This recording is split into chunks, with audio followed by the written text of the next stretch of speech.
Take some time to learn first aid and CPR. It saves lives and it works. This is a quote by Bobby Sherman, and today I will be talking about how to perform CPR. In talking about how to perform CPR, I'm going to go over when to perform CPR, the steps you should take when performing CPR, and when to stop administering CPR.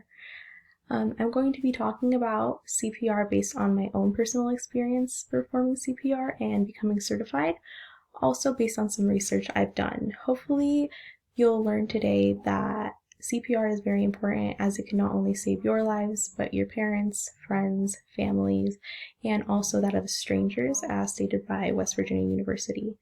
So that being said, let's go into my first main point. So when to perform CPR. So according to the Department of Health and Human Services, CPR should be administered or performed when no signs of life are shown. So what we mean by no signs of life is that the individual could be unconscious, unresponsive, not breathing, having difficulty breathing, or they're experiencing cardiac arrest, so they're gasping for air.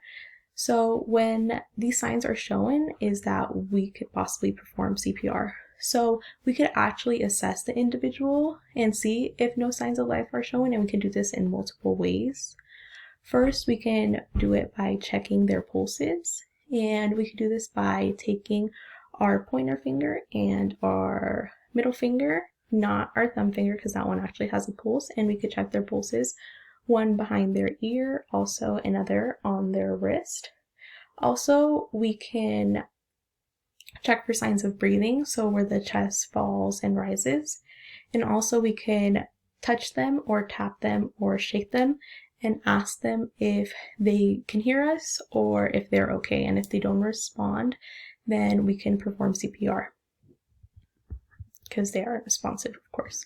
So now that I went over when to perform CPR, I'm going to go over the steps when performing CPR and when to stop administering CPR. So going into my next main point, the steps to follow when performing CPR.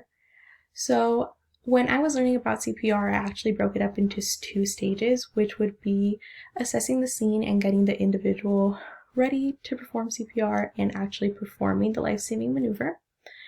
So, as stated according to the American Red Cross, there are 4 easy steps when assessing the scene.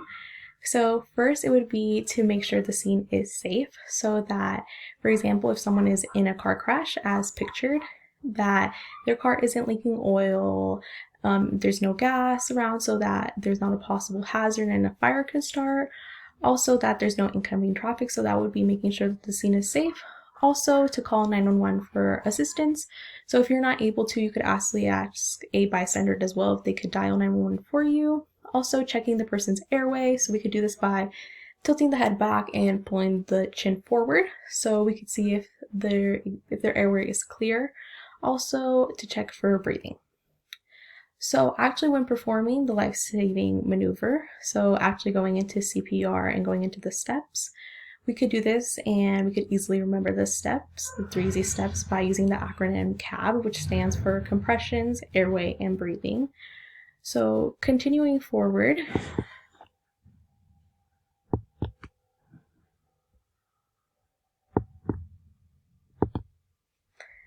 I'm sorry about that.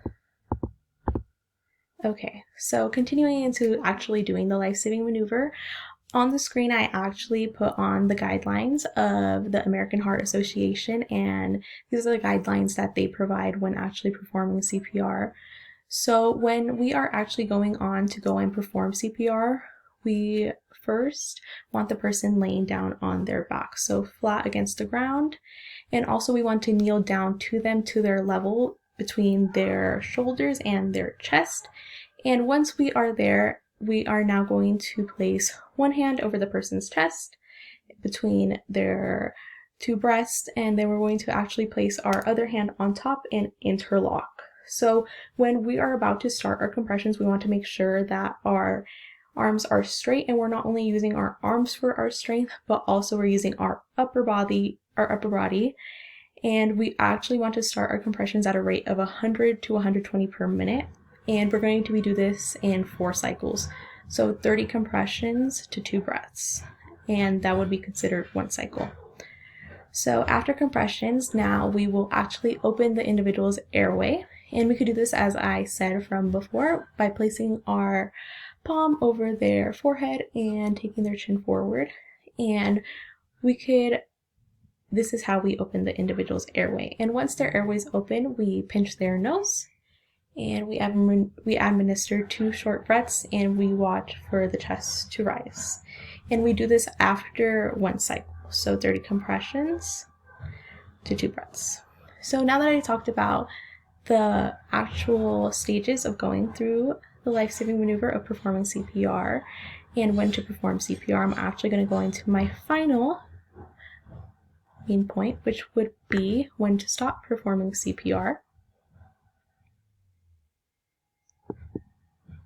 So we're actually going to go ahead and watch the life-saving maneuver in just a couple of clips and seconds, and this is by the Cincinnati Children's. So let's go ahead and watch the video. Look for signs of life and breathing for no more than 10 seconds. No breathing or signs of life, begin CPR.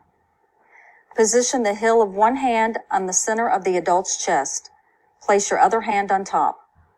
With your elbows locked and arms straight, lean over the adult's chest and compress the chest 2 inches in depth, 30 times. 1 and 2 and 3 and 4 and 5 and 6 and 7 and 8 and 9 and 10 and 11 and 12, 13, 14, 15, 16, 17, 18, 19, 20, 21, 22, 23, 24, 25, 26, 27, 28, 29, 30. After 30 compressions, give breaths. Give breaths by tilting the head back, lifting the chin, and pinching the nose. Place your mouth over theirs and give 2 slow, gentle breaths, just enough to make their chest rise. Continue with 30 compressions and 2 breaths. 1 and 2 and 3 and 4 and 5 and 6 and 7 and 8 and 9 and 10 and 11 and 12 and 13, 14, 15, 16, 17, 18, 19, 20, 21, 22, 23, 24, 25, 26, 27, 28, 29, 30. Continue CPR until you see signs of life, another rescuer takes over, or help arrives. So now going back.